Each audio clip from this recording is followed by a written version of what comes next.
sector, meaning more like the bodyguard industry, than what we would think in just more than martial arts, but especially in this day and time to where everybody is so lawsuit crazy and there's a camera on every corner and in everybody's hand. We've got to keep all that in mind when we do things. So you can't just go out and punch somebody in the face. You know, the days of John Wayne are gone. We've got to, we've got to learn to communicate with human beings and be able to handle things. And I hate to say it, prepare witnesses. That's what we have to do, right? So we're always on film whenever, and that's how we need to teach our kids as well. So when we look at self-protection, I have one question to ask everybody. Do you feel safe and secure in being able to handle any situation that may arise to protect yourself and even more importantly, your family? So you can answer that question yourself. That's why I train. I train all the time. The people that come to me for me to train them, they're trying to improve their ability to do that and to feel comfortable, which comes to the point of when you look at SEAL teams, special operations groups, you have to ask what makes those people uncomfortable? What do those people fear? Because those are some of the most prepared people on the planet. What gets under those folks' skin? How do they become uneasy? I will tell you, it's the unknown. So that's why when a team goes on a mission, wherever it may be in the world, they get maps, they get intel, they try to find out how many people are going to be where they're going. They know what the mission is. They know what kind of equipment to take. You try to hedge your bets and cheat whenever possible. There is no such thing as a fair fight. I want to get as much information as I can. So you say, well, Chris, how do I deal with the unknown? The unknown is the unknown. Well, I'm going to tell you this. About 8 months ago, we weren't really thinking about COVID, right? And everybody kind of had a plan. People that went through the 2000 thing had a bunch of stuff in their basement just in case everything crashed, right? But nobody was prepared for a pandemic, right? Even Jocko Willink talks about he wasn't ready for COVID. You know, I mean, he was ready for a lot of things, but he was not prepared for this to happen. And then when it happened, everybody was like, oh, this stuff's going to go on for about a week or two, maybe a month. And then things will be, everything will be back to normal. Hey, did not happen. And so the thing is, we are affected greatly by our ability to make decisions on the fly. How do we make educated decisions? Through preparedness. We try to prepare ourselves, right? And we do that by predictability. We study. We try to find common things that happen. What I teach is the predictability and tactics to overcome violent attacks. And one, if you can stay out of trouble, just stay out of trouble. My granddaddy told me one time, nothing good happens after 1 a.m. And that's usually true. Where do you hang out? If you hang out with a bunch of lowlifes, guess what? Bad stuff happens. That's just what happens. So you've got to be prepared. You've got to try to be cognizant of everything around you and try to not put yourself in harm's way, much less your family. Okay? That's what you've got to do. So I've studied, not just on YouTube, which is a great resource. Everybody's like, man, all my buddies are like, hey, watch this fight on YouTube. And we're not talking about the UFC. And by the way, if you don't know what the UFC is, that's okay. UFC is not self-defense. People get in this idea that ultimate fighting in a cage is self-defense. Some of the techniques and stuff they use in that situation do work in a self-defense situation, but that is not a real self-defense fight, right? The difference is that's in a cage, they have rules. They are an organization that has rules, and they have people that make people abide those rules, right? Self-defense says, I'm pumping gas, and a guy comes up and hits me in the back of the head and takes my car. That is self-defense, right? There's no like ref that says go. There is no like, hey, I'm going to rob you. There's, I'm going to hit you, and that's it. And you don't even get the pre-idea that that's going to happen, right? So predictability of what human beings are going to do in a violent altercation, the bad guys. And I'll tell you this, folks, the bad guy doesn't care if you're a good person. They don't care what your political opinions are. You know, they don't care that you would give them the money, maybe. They're out for themselves. And over my 35 plus years of working and training with people, I've worked with a lot of different types of folks, different backgrounds. Some of them have lived on the street and worked their way back to where they're productive members of society. I had a guy tell me one time, I knew I'd hit rock bottom when this guy had just gone to a dumpster to find food, and I stole that food from him. Ooh. We have to think about that. And I'm sorry, I know it's early, but you have to think about that. Bad guys don't care. They're like honey badgers. They don't care, right? They're just going to do their thing. You know, it's the predator mindset. So we have to study violence, and we have to study criminal activity and things like that to be able to better combat it. When I was a kid, I wanted to be Batman. And so my whole life has been, I wanted to try to prepare myself. I'm never going to be rich, okay, so I can't be Bruce Wayne. But I always wanted to prepare myself, right? And I wanted to, because one, okay, I was a bullied kid. So I was always picked on. I was overweight, and people used to mess with me and stuff like that. And I was, you know, I just never really fought back, and I always wanted to do it. So when I got to when I could study and do things, I wanted to try to get people to where that didn't happen. You know, I wanted them to where they would feel confident and have the techniques to be able to deal with things. And it's not about fighting. You know, communication and the verbal is the first line, and that can stop a lot of things from happening. And that's what I try to teach my kids. And we'll talk more about that in a minute. I would say the one thing that people, no matter what type of organization it is, when you're talking about self-protection and self-defense, the one word that comes up all the time is awareness. We've got to be aware.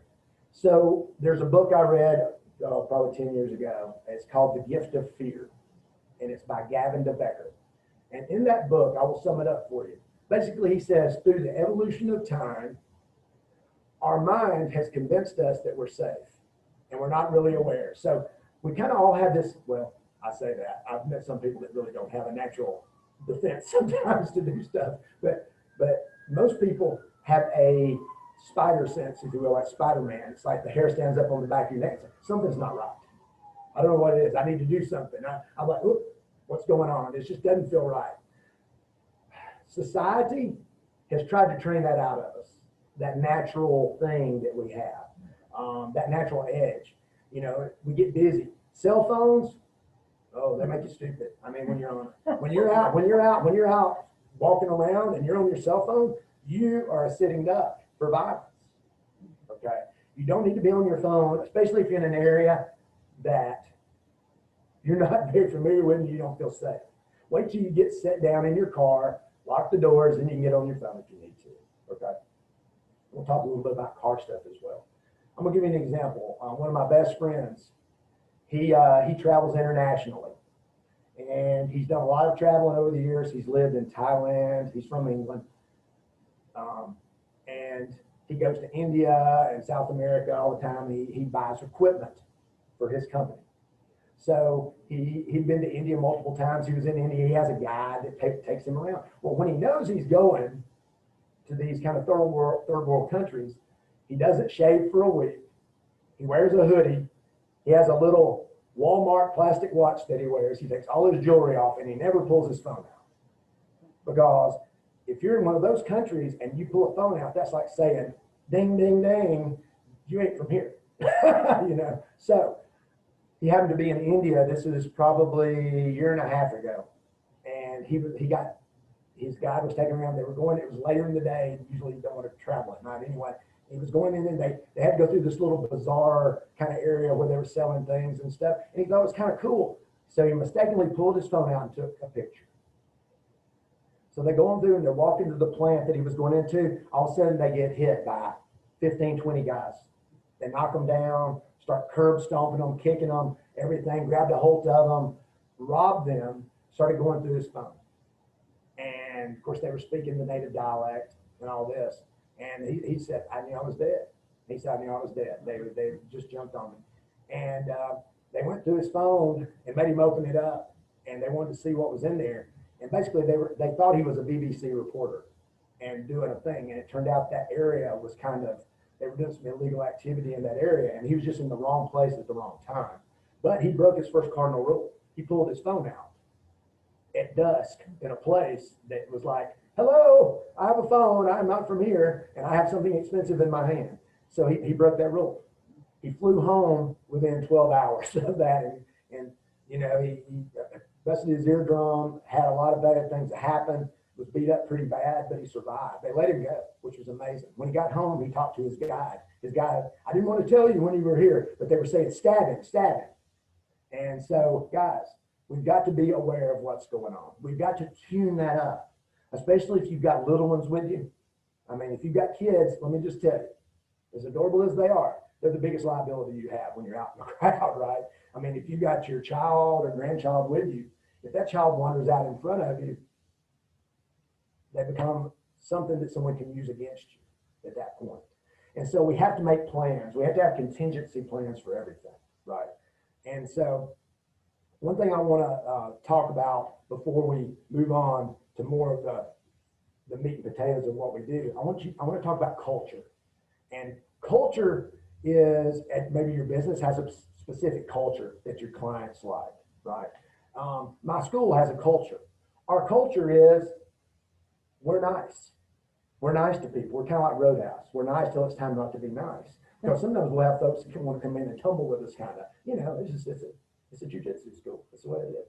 So, but we're always nice. And my people, as I train them, are there to help each other. Because as we get the next person better, that makes us better. It gives us a better training partner to work with, even if it's your first day.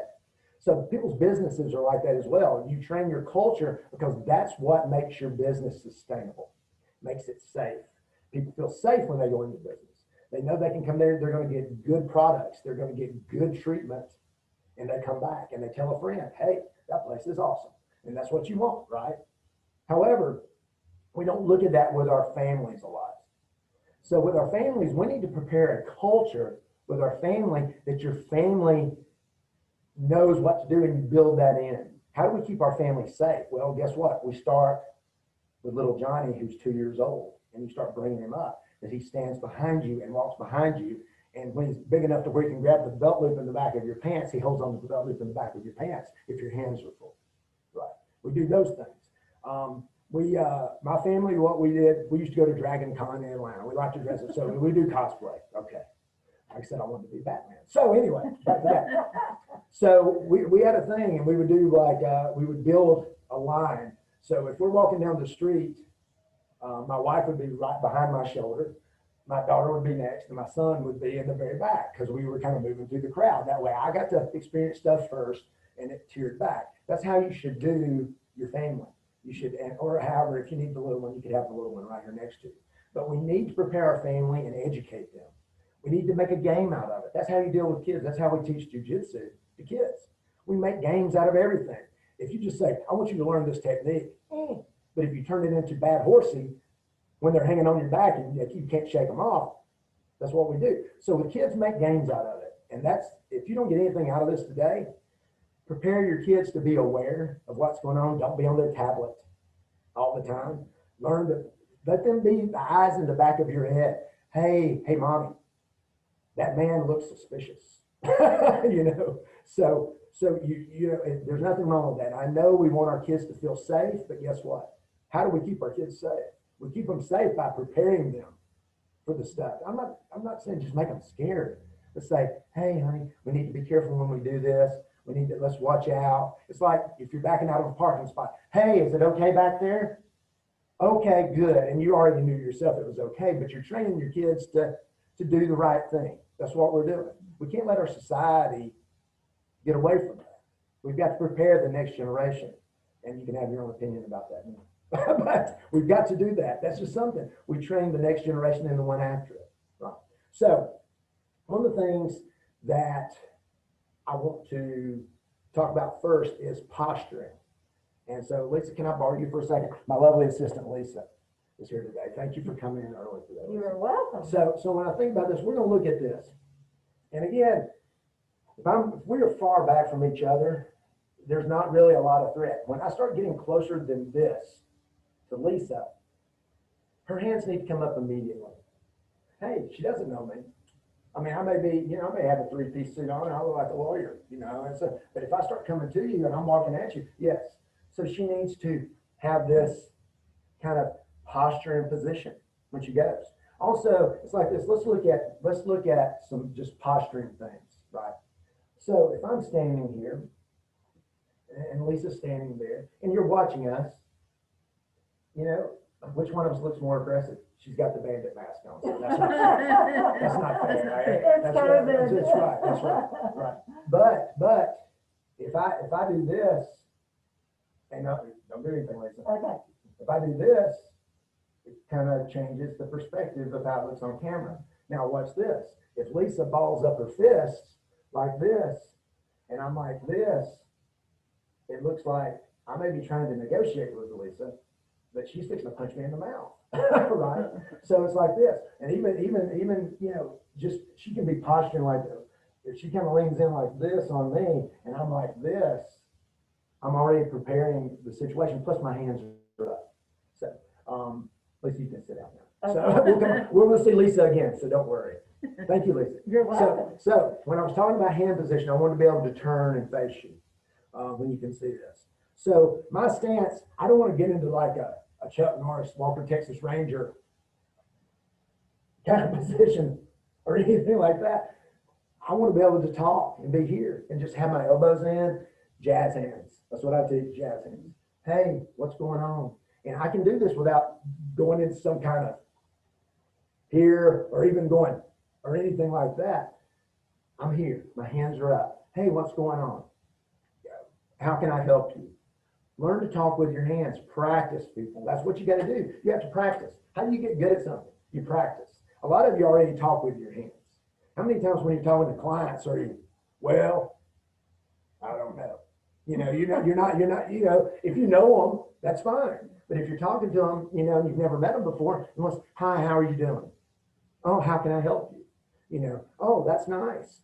Is that your car? And you're talking like this. So my hands are already up. It's very natural. And I know there's talk about when people bind up like this, like Richard Nixon. I'm showing my age, sorry. Richard Nixon. But this position that is like me, I'm kind of hunkered down and no, it turns out this means I'm trying to comfort myself a lot of times. Now, if I'm looking mean like this, it may be a little bit different. But just because somebody crosses their arms does not mean that they're being aggressive at you. But I still look at it. I look at all the rest of their body when they do it. We have to be, it's a much softer, touchy-feely kind of perspective now. I'm not saying the world is softer and touchy-feely, but we've started to learn more about body behavior and how people act. So this doesn't mean the same thing. I'll even be like, hey, I'll even talk like this sometimes. And I can launch into something from this position, which we won't get into a lot today, but I can have this. As long as I have my hands up, and what it puts people at ease sometimes when I'm there, but it gives me a fence. Just because here, if somebody walks all the way up to me and touches my fingers when I'm here, they're already invading my space. There's an invisible force of about 3 to 10 inches past my hands that no one should go into that space when my hands are up. So my hands immediately come up, I'm here. Guess what, guys? If I'm standing around, I've got my hands in my pocket. Well, I don't know. Yeah, you think they're going to, college football is really going to happen this year? And somebody comes up to hit me, guess what? I don't care how good I am. My hands are not going to be able to stop their hands from hitting my head. It's not going to happen. You've got to be ready. You need to have your hands up. Guess what? When my hands are here, it's going to be hard for an individual to knock my head off. So my hands are up. And I'm going to be in a relaxed state. I can be here. Hey, look, my posture is good. I'm not in this. Like I'm fixing to get into a fight. It's not like Roadhouse. I'm not in this kind of position. I'm here. And I learned how to work this position to where I can be safe, right? This is number one. You need to remember, have your hands up. Get used to having your hands up. It'll keep you safe. It also lets the bad guy know that you're setting boundaries immediately. And it also gives you a buffer to where the brain is allowed to work, okay? So that's about our posture. Now, the next thing we want to look at is what I call the interview. So if somebody's going to try to grift you, I use the term grift. Grift is like, hey man, have you got $1? Or, hey, I need some milk for my baby. We hear the same thing. That's like getting an email from an African prince. We know that is unlikely true. People just hang out in Target just waiting to say, hey, they're trying to get money in Target, or whatever in the parking lot. People have great ways. Folks, these folks are professionals at what they do. You went to school probably for what you did, or you worked hard to get experience in years to have your business. Guess what? These people work hard. They have real world experience of getting money out of your pocket, whether they take it themselves or whether they get you to give it to them. And I'm not being ugly or judgmental when I say that. I've just trained to work around that and to understand it. And I've put myself in positions to where I can train that. I'm not saying you go out and do this. This is one of the things that we do in one of my programs at the school. We do a drill we call the sidewalk. The sidewalk is, we've got about a sidewalk section of mat that may be from, maybe 20 to 30 foot long. And my job is to walk into that mat. Well, there's going to be a bad guy on that mat, and that person is going to give me one of like 6 options. I don't know what's coming. He may just give me the up and down look, like that. He may give me the what's up. He may give me the, hey man, if you got $1, I'm kind of down on my luck, right? He may try to punch me in the face. He may pull a knife out. He may pull a gun out. Those options can all happen. I don't drop people in first day into that deeper scenario, but we've got to learn how to recognize and deal with those situations. If we do this word soup game with people and play and role play, guess what? Role playing is awesome. That's how we attune our mind. It's like how guys get good at rapping. They just sit there and they just rap, and they'll just, get words that sound alike, and they'll just start playing with it. We have to play with that. So I tell folks, hey, you get good at just talking in general. You just do it in your car. You just do like a word soup. You'll just be saying, hey, look at that guy over there. He's wearing a red shirt. And, oh, that's kind of a new car. I'll just talk and get my brain flowing before I go. And then I'll add the scenarios where I'll have people come up and we'll just talk. And I'll be the bad guy. You be the bad guy. And we'll just talk. And you'll try to navigate this. One of my teachers over in Atlanta, he says he learned this from a Southern Baptist minister that he used to work out with. That guy could talk so much trash, he said. For a Southern Baptist minister, that guy could talk trash like you wouldn't believe. So he said, this guy, you'd be talking to him and he could talk up and down. And so he learned how to talk to people and just and so he's good at talking trash. So he'll come up to you and just talk smack to you and try to take you out of your game. So you learn how to navigate that and just stay chilled out and work through it. And how we've trained, and I'm not recommending people do this, we warm up into it, right? We would go to the city and walk down the street in areas that we knew, and you're in broad daylight, we're not in a dangerous place. Down by UAB. I worked at UAB for years. I was a nurse downtown. I was a nurse for almost 30 years. So I was down there. So every day I went to lunch, guess what? I would have people come up to me. So I had an ample training environment where I would have people. Sometimes I would have the same people. And when you meet the same people, and I would always carry $1 in my pocket just in case I felt the need to give them money. But most of the time I would try not to. I would say, not today, man, or something like that. But I would always watch, because sometimes when people are going to do bad things, they always work in pairs. And then those groups of people like that, they usually have buddies. So I'm always very aware of what's going on. And just because they know you doesn't mean that violence will not happen. So I'm always aware. But I have to train, and I would train against live people as they're trying to do that. Not in necessarily violent situations, but just in verbal situations. And that's how you get good at it. How do you become a good salesperson? Well, you sell stuff, one, but you may do some dry runs on things to get good at it before you do the biggest deal of your life. You're gonna practice your speech, you're gonna do all your things, and you're gonna work on it, and you may do it for your boss. Your boss says, tell me what you're gonna tell them. And you're like, oh, I didn't practice. No, well, you're not doing the job then. So you got to be ready. Self-defense is the most important thing you can do, and you're not going to be prepared for it. I say it's like this. What if I went up to you, and let's say you never played baseball in your life, and I came up to you and I said, all right, Bob, I've got good news and bad news.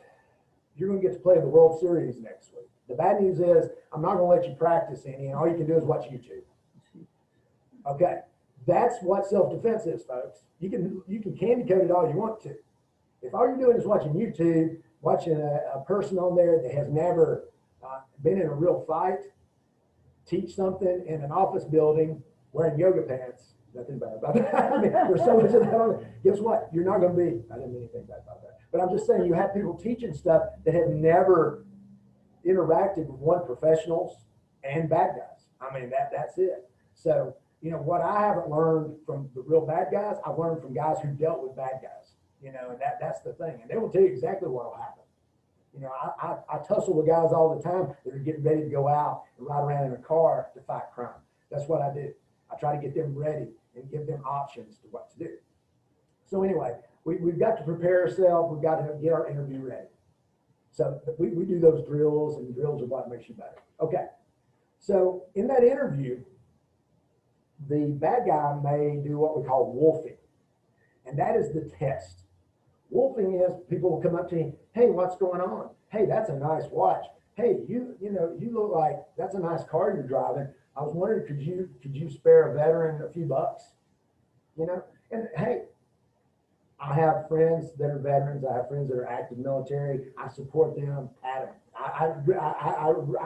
love the military. I love law enforcement. I'm gonna be honest with you. If you hate me for that, I have to take it, because that's what I do. Because those are the people that keep us safe at night. That's how we sleep at night. You know, and if you have any other idea, well, we can discuss it, but that's fine. You know, everybody can have an opinion on it. But we have to be prepared, right? So on the test is to see, are you an easy meal or not? That's why we call it wolfing. Are you like, well, you're right. Let me see what I've got, and I may even take my eyes off of you, or I may go through my purse or my fanny pack. Don't judge the fanny pack. But anyway, or I may look down and try to get my stuff out, right? So they're going to see, you know, they may just want that dollar. They may want that 5, that 10. But the thing is, we've got to be mentally prepared for when people come up and ask us. And the best way I think to do that is, and I start this with my kids, with my kids' class. I put in them, they're like an answering machine. Nobody has answering machines really anymore, I guess. They have voicemail. So when a person comes up to me, we do this scenario in class. Someone will come, hey, little guy, I've lost my puppy. Can you help me find my puppy? And so we run that scenario with the kids. And so it's like they have an automatic voicemail. When somebody asks them something like that, they go, they mash the button and say, I'm sorry, sir, I cannot help you.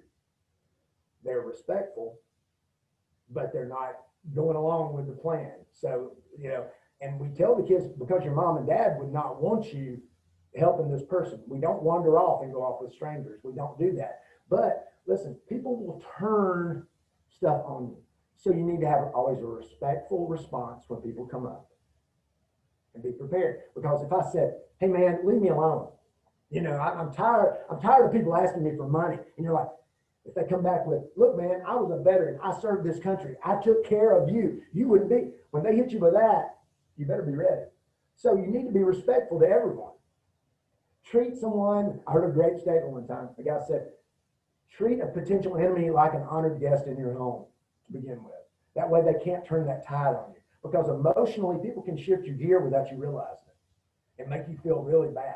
It's like if you got a really bad day at work and you go home and you do something, and your significant other may be like, well, you've had a bad day, and all of a sudden you're like, oh my God, I just brought that home. And it's like, oh, how can I make it up to you?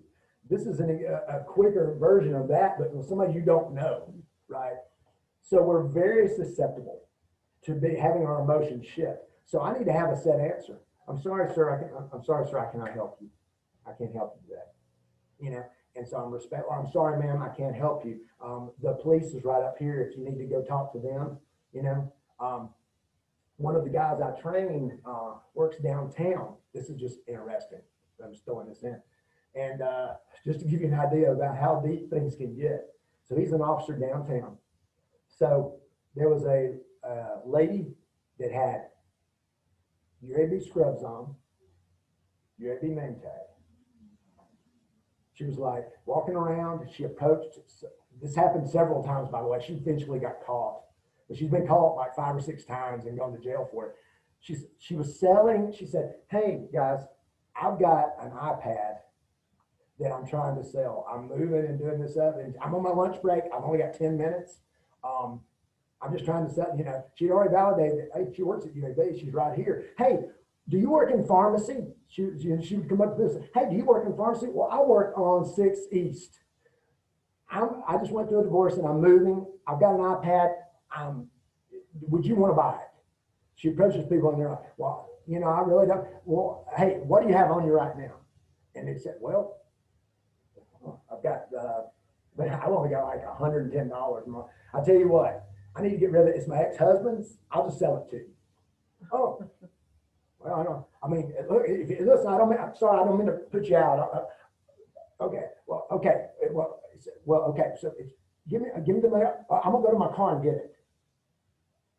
She never, of course, comes back and anything. So she did this grift downtown multiple ways. And let me tell you also, there's a thing in the decks downtown. People will knock your windows out to get the change in your console too. That happens a lot. You may not know that.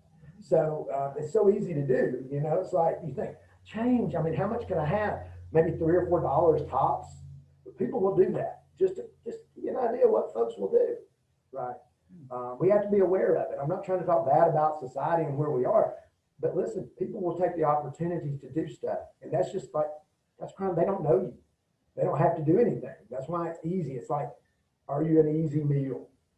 Do your hands come up? Do you have an answer? Am I like, I'm sorry, sir, I cannot help you. And as I walk, I watch you as I keep on walking down the street. You know, I don't ever really turn my back to anybody. I try to keep my eye on them. The lady that cuts my hair, this was an interesting thing. She was outside of a store, and it was a Sunday morning. She was on her way to church. She stopped by the store to pick up something to take. They had something at church, so she had to get it. So she went in, came out. She's getting in her car. This man dressed in a suit, older middle-aged man, comes up and says, "Wow, that is a pretty car. I have one just like it." And starts talking about it. And he made some statement about the car that does not occur with this car. And it put her on edge. And then these two guys pulled up in a car, and he grabbed a hold of her, and they tried to put her in the car. And she got away and ran right back in the store and got away. But people listen, bad stuff happens. We have to be ready for it. Another one of my students, his wife and 2 stepdaughters were in, again, not to talk bad about places, this can happen anywhere. We're in Publix. We think of Publix as being a pretty safe, clean place. They were walking around, and this guy started following them. They did not even notice it. They were completely unaware. You may say, Chris, how do you know that it even happened? Because the manager saw it. They were watching the guy on the video surveillance. They called the police, and they approached the guy. He was stalking them, and the 2 girls were 2 young, blonde girls, but he was stalking them in the store. That stuff should not happen. And I've sat in parking lots and watched stuff. If I feel something weird, like I see people come out and I see people watching people, I will sit there and wait to see what's going to happen myself. And we should do that. We've got to take care of each other, folks. You know, we've got to take care of each other. Anyway, so be aware of the wolfing and have an answer for it. Have an answering machine ready to answer whatever happens. That way you're not like caught off guard with it. Be respectful first, and then you can deal with everything else second. It's good. Okay. When we look at tactics, strategy and tactics is how we deal with things. Strategy is having a plan of how to deal with stuff. Tactics are the way that we deal with or implement our strategy, right? So we already know, I'll give you a thing, hands up. So we look at 2 major factors when it comes to surviving a physical altercation, either preemptively or after. Timing and distance. And you're going to say, whoa, that's some timing and distance. What do you mean? Distance can mean time. So if you're 15 feet away from me, I have time to react. If we're passing each other in the lane of a grocery store, I don't have as much time to react. Right. When my hands come up, it creates distance, which also allows me time to react. So not only is it about distance, but also what can happen, it can be body angles, right? So Lisa, can I borrow you again? Sure. So we'll look at what's the best angle here. All right. So if Lisa and I are face to face here, come forward, If we're face to face here, I call this, we're basically on the same time. You know, she could slap me in the ear, she could do whatever, right? But don't worry, I don't play tricks. I'll tell you, I don't play tricks on people. People are like, you're there and I'm gonna play a trick on you. I don't play tricks on, I remember I was the bullied kid. I never tricked anybody. I don't do that because I had that stuff happen to me my whole young life. So I never trick anybody. I never make anybody look bad. You know, kids are like, ooh, so scared. Anyway, I don't make it, so don't worry. So, equal time. So, and some of you guys have noticed this before if you've ever talked to an officer or you've had an officer come up and talk to you, an officer of the law. What they'll do is they'll move off to like a 45-degree angle. What that allows me to do, again, if I was left-handed, I might even have my sidearm on this side, which moves it away from Lisa, right? So she's got to move through my body, plus I've got this 45 degree. That buys me time. If my hands are up, well, hey, and I don't have to put my hand on. I know that looks bad. See, I'm already, you're just like, oh my God, you just put his hand on this gun if you haven't. But I can be here. I said, hey, so tell me about what happened. You know, like this. Let me write this down. Good. But I can react. If we're squared up with each other, I don't have that reaction time. At this, I'm also building frames, which is the thing that my hand is up. Yeah, what's this? So now Lisa is the good guy and I'm the potential bad guy. So she's got 45 degrees on. She's got a great looking outfit on, but she can still fight me if she has to. So she's right here. The hands are up. Her hands are up. So guys, I like to look at this, that this is a greater than 90-degree angle. So this is 90, greater than 90. This is a frame and more stable. So let's listen. I did not prep Lisa and prior to this. So we're gonna see if this works. So watch this. So greater than 90, right? So Lisa, now I want you just to frame on my neck. So look, see I'm pushing in. It didn't move. Now we're gonna go 90. So we're 90 degrees. So watch this. Oh yeah. Okay. Yeah. Greater than 90 makes a frame. It's not to push jujitsu. Jiu-jitsu is about framing and using our body mechanics to do stuff versus muscle. Muscle will give out on you. If I'm fighting a guy that's 100 pounds heavier than me, I'm probably going to lose. I have to use my frames to cheat, and I will cheat. I will tell you, the treachery of old men is what I say. So I will cheat always. So when Lisa has that 90 frame, what happens is if I try to get her, she can actually move around. Watch. It's a dog chasing its tail. She can frame on me, you know what I mean? She's stopping me if I drop my level and tackle her. And guys, let me tell you this. If I want to knock Lisa's head off, if I'm going to hit Lisa in the head, which is, guess what? Predictability. Bad guys, they're not going to punch you in the gut. They're not going to Muay Thai kick you. They're not going to do a UFC fight. Reptile brain says, I'm going to take your computer out. I'm going to hit you in the brain and make you stupid, and then I'm going to do bad things. That's what you do. Look at some gorillas fighting. What happens? They try to hit each other in the head, and then they try to bite each other's fingers off. That's what they try to do, because that way you can't fight them. They can't, and they claw each other's eyes out and stuff like that. But they hit them in the head first because you've got to stun the animal. You've got to stun it. So that's what people do. So I'll tell you this, when you look at violence that I've studied extensively, people are either going to sucker punch you or they're going to tackle you. Sometimes they do both of those things. So when Lisa's already got her hands up right here, she's like going with both hands. She can be jazz handing me. And I said, look, oh my gosh, what that? Wait a second. Oh, no, but watch this. So watch this. Go ahead. No, just relax. Now, we did not prep. No, you can have your hands up there. You're doing a great job. Okay. So what's this? So I'm going to call this a gooseneck. So I want you just to reach over there, just right there. Have you come in, do the other side. Now, so look. Oh, Lisa, let me go. No, see this frame. Now, Lisa, do you feel good? Can I hit you in the head easy? No. No. And Lisa's using her frame. Right. So again, you be hey, she's controlling this distance. She may be able to get away. She can maybe kick her shoes off and run if she had to, or something like that. But she's doing this frame position. But it's all about framing. If I go to tackle, I drop my level and go to move in on her, boom, she's stopping me from that.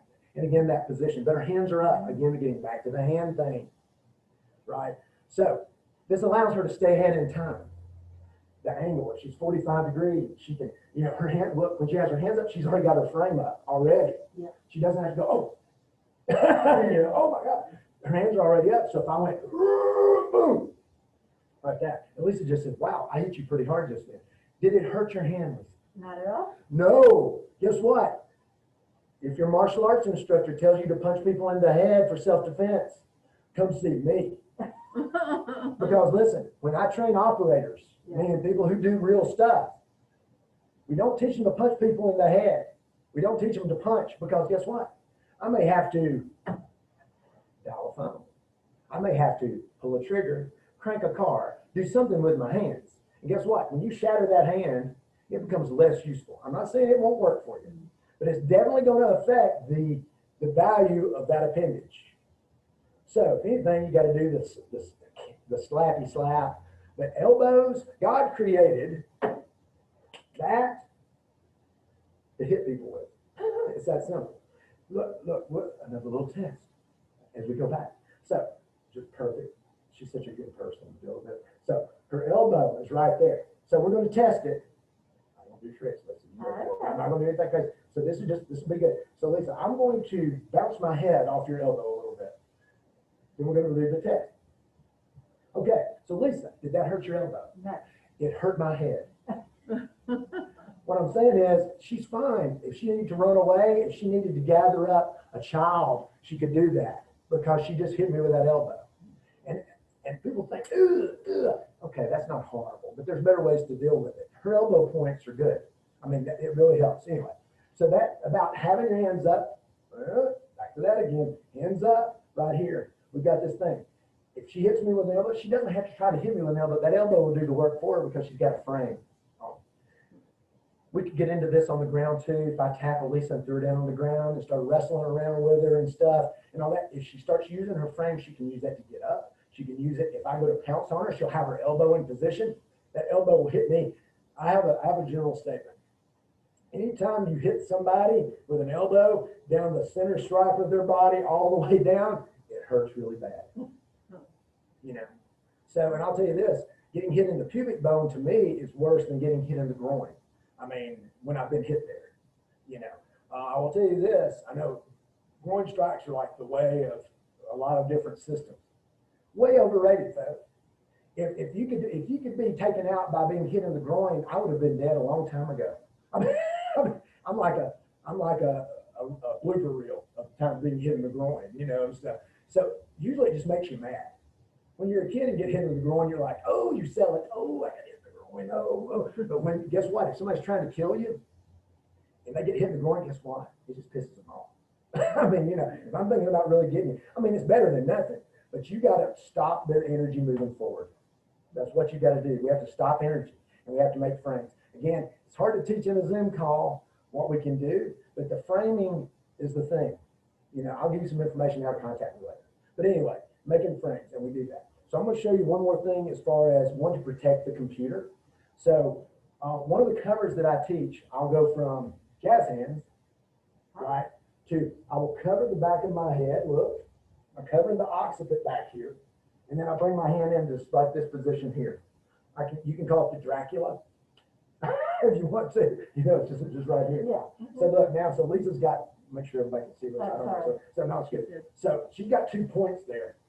To take those glasses off. So in case that, I'm picking up my glasses later on today too, folks. So anyway, I've got new glasses because I do this kind of crazy stuff. So as I go to move in, watch this. Oh, geez. It stops it. That hurts. It didn't hurt Lisa. No. That hurt me. And we just playing. Right? But look, her elbows are so strong from out here. She's building this cake. Her chin can be down. So yeah, so she's there. Boom. What's this? I'm grabbing Lisa like this, right? I'm trying to get around her. As I pull Lisa in, her frame makes it unpleasant for me to grab and pull Lisa in. Boom, just like that. And always leave that nasty elbow exposed. Boom. Oh, so like that. Oh, just like that. You're not even having to hit me. Because people aren't, listen, you can do courses to where you beat up a guy in a red man suit. Ha, take out that anger when your mom locked you in the closet when you were 3. You're doing all that stuff. That's just teaching aggression. Guess what? If you're punching that thing, whatever, you're going to break your hand. Yeah. It's not about being aggressive. It's about how do you think in a bad situation. And we want to train those things and accomplish that goal. Yeah. So here, so I cover, and the reason, guys, I cover the back of the head, that's in case I've got a buddy that hits you in the back of the head. You know, and again, you can say this. Our goal when we talk about timing and distance is, you know, we want to be able to, one, have a good tactic, because I want to be behind the bad guy. So when I've got a 45, I can move into this angle here, and now I'm behind you. Guess what? People don't fight good backwards. So my goal is always to get behind the bad guy, whatever I might need to do. We're not going to discuss it. I don't want to get into neck restraints and things like that. And by the way, as a civilian, I have a lot more rights in protecting myself than even our law enforcement guys have. They're so tied up, and we have a great thing, but I'm talking about across the nation. You know, they can't use some of the things they can't do to try to restrain assailants. I can do that to somebody. You know, I have options. I have more options as a citizen than they do, because what they have to do, they have such a code. Even with the best departments, their hands are tied a lot of times in what they can do. As a citizen, I have more rights to be able to defend myself. Then you have to justify it. That's why the timing allows me to be able to make a decision on what I need to do. Hey, I'm sorry. Yeah. And again, I don't walk around, by the way, I don't walk around like this. I don't go, hey, okay, here we go. I don't walk around with my hands up. But watch this. I can go into that when you train it. I can go that, and I usually move in, and I do the pro wrestling stomp. When I do, like we're doing pro wrestling, I don't hit it, but what I do is I stomp, because I have forward energy. Don't walk at me, Lisa, when I do this. I'll be like, things are going so well. Y'all remember that time? So I'll be here, so I'll hit when I move in, and then I can play. Now this is when things have already, the stuff has hit the fan. Right, but I've got to be able to deal with it, because I'm predicting what I can do. My hands are up, and then I'm coming back. I might monitor the biceps. I might drive the school bus, as we say, control the arms. But I need to be able to know that I have a tool that will work. One thing that I teach a multi-tool approach, which is, it's like, how many times have you needed a certain type of wrench, and the last time you used it, you just dumped all your sockets and everything in the thing? You're like, honey, why did you do that? Because now I can't find that 5/16. Right.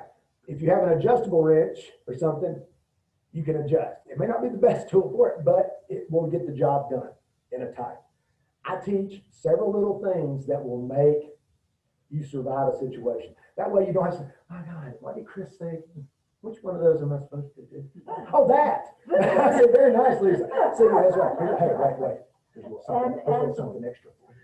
So anyway, but very good. So when you think about that, so we've got that position. So what time is it? So I don't go over. I hate that. 8:53. Oh my gosh, I could go for days, people. So anyway, let's do this.